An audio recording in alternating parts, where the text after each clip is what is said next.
नमस्कार साथीहरु, म सागर टेक सागर च्यानलमा तपाईहरुलाई स्वागत गर्दछु। आज तपाईहरुलाई इमोमा भएको अनलाइन भोइस रुमको बारेमा जानकारी गराउँदै छु र तपाई कसरी अनलाइन भोइस रुममा जोइन हुन सक्नुहुन्छ भन्ने बारेमा यो भिडियोको माध्यमबाट जानकारी गराउँदै छु। र यदि तपाई जोइन भइसक्नु भएको छ र तपाई अनलाइन भोइस रुमबाट निक्लिन चाहनुहुन्छ भने तपाई कसरी त्यहाँबाट निक्लिन सक्नुहुन्छ भन्ने बारेमा यो भिडियोको माध्यमबाट जानकारी गराउँदै छु।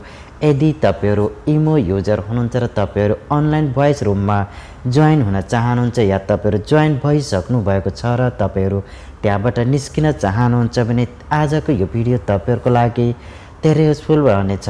आजको यो भिडियोमा तपाईहरुलाई कसरी इमोको अनलाइन भोइस रुममा जोइन हुन सक्नुहुन्छ भन्ने बारेमा यो भिडियोको माध्यमबाट जानकारी गराउँदै छु। यदि तपाईहरु जोइन भइसक्नु भएको छ भने तपाईहरु कसरी निस्किन सक्नुहुन्छ भन्ने बारेमा पनि यो भिडियोको माध्यमबाट जानकारी गराउँदै छु। यदि तपाईहरु इमो युजर हुनुहुन्छ र तपाईको इमो एकाउन्टमा अनलाइन भोइस रुम ओपन रहेको छ भने तपाईहरुको लागि आजको यो भिडियो धेरै युजफुल रहनेछ। आउनुहोस् साथीहरु, कसरी अनलाइन भोइस रुममा जोइन हुन सकिन्छ र कसरी तपाईहरु अनलाइन भोइस रुमबाट एक्जिट हुन सक्नुहुन्छ भन्ने बारेमा यो भिडियोको माध्यमबाट जानौं। आउनुहोस् सुरु गरौं।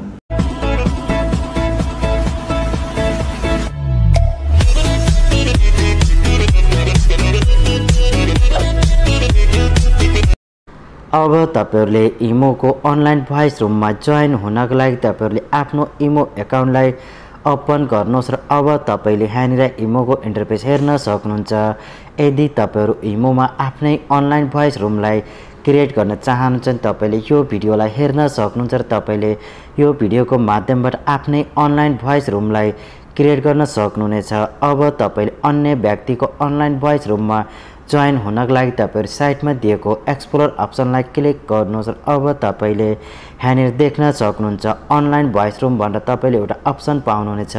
तपाईले यो अप्सनमा क्लिक गर्नु र अब तपाईको इमोमा एउटा यस्तो इन्टरफेस आउनेछ जुन तपाईले यहाँनिर देख्न सक्नुहुन्छ।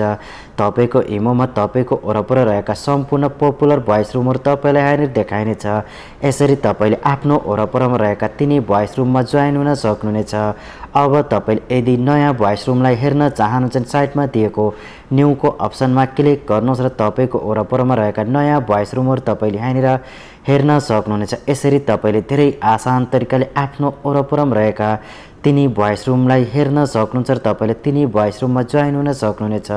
अब तपाईले यदि कुनै पनि ठाउँमा हुनुहुन्छ र तपाईले कुनै पनि अन्य कन्ट्रीको भोइस रुमलाई हेर्न चाहनुहुन्छ या जोइन हुन चाहनुहुन्छ भने तपाईले माथि दिएको लोकेसनको अप्सन जुन तपाईले यहाँनिर नेपाल देख्न सक्नुहुन्छ यही अप्सनलाई क्लिक गर्नुहोस् र अब तपाईले यहाँनिर हेर्न सक्नुहुन्छ। तपाईलाई यहाँनिर धेरै अप्सनहरु देखाइनेछ जुन तपाईले यहाँनिर हेर्न सक्नुहुन्छ। अब तपाईले यसरी कुनै पनि कन्ट्रीको लोकेसन चेन्ज गरेर तपाईहरु कुनै पनि कन्ट्रीको भोइस रुममा जोइन हुन सक्नुहुनेछ। यसरी तपाईले आफ्नो कन्ट्रीलाई सिलेक्ट गरेर तपाईहरु धेरै आसान तरिकाले त्यो कन्ट्रीको भोइस रुममा जोइन हुन सक्नुहुन्छ। यदि तपाईहरु विदेशमा हुनुहुन्छ र नेपालको भोइस रुममा जोइन हुन चाहनुहुन्छ भने तपाईहरु त्यही माथि दिएको लोकेसनमा क्लिक गरेर तपाईहरु यहाँनिर दिएको नेपालको अप्सनमै सिलेक्ट गरेर तपाईहरु धेरै आसान तरिकाले यसरी नेपाली भोइस रुममा जोइन हुन सक्नुहुन्छ र तपाईले यहाँनिर कुनै पनि आफ्नो मनपसन्द भोइस रुममा जोडिन सक्नुहुन्छ। अब तपाईहरु कुनै पनि भोइस रुममा जोइन हुनको लागि तपाईहरुलाई जुन भोइस रुम मन पर्दछ त्यही भोइस रुमलाई यहाँनिर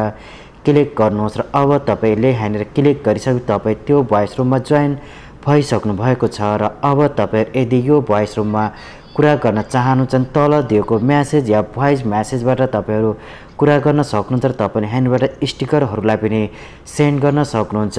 यसरी तपाईहरु जोइन हुन सक्नुहुन्छ र तपाईहरु यसरी मनपसन्द साथीहरुसँग पनि कुरा गर्न सक्नुहुनेछ।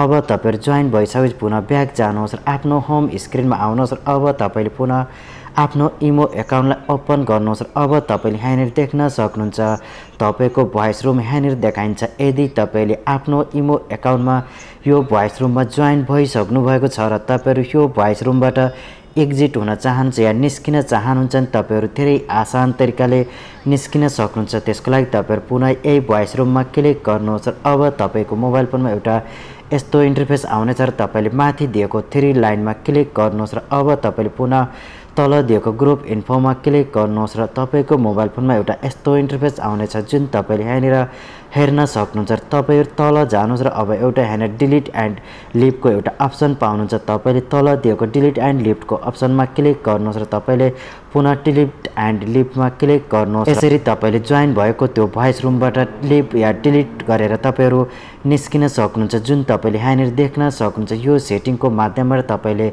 धेरै आसान तरिकाले आफू जोइन भएको त्यो अनलाइन ग्रुपबाट तपाईहरु निस्किन सक्नुहुन्छ। आशा गर्दछु भिडियो मन पर्यो होला। भिडियो मन परे लाइक गर्नु होला, शेयर गर्नु होला। हाम्रो च्यानललाई सब्स्क्राइब नगरेको भए सब्स्क्राइब नि गरिदिनु होला। हवस् त, धन्यवाद।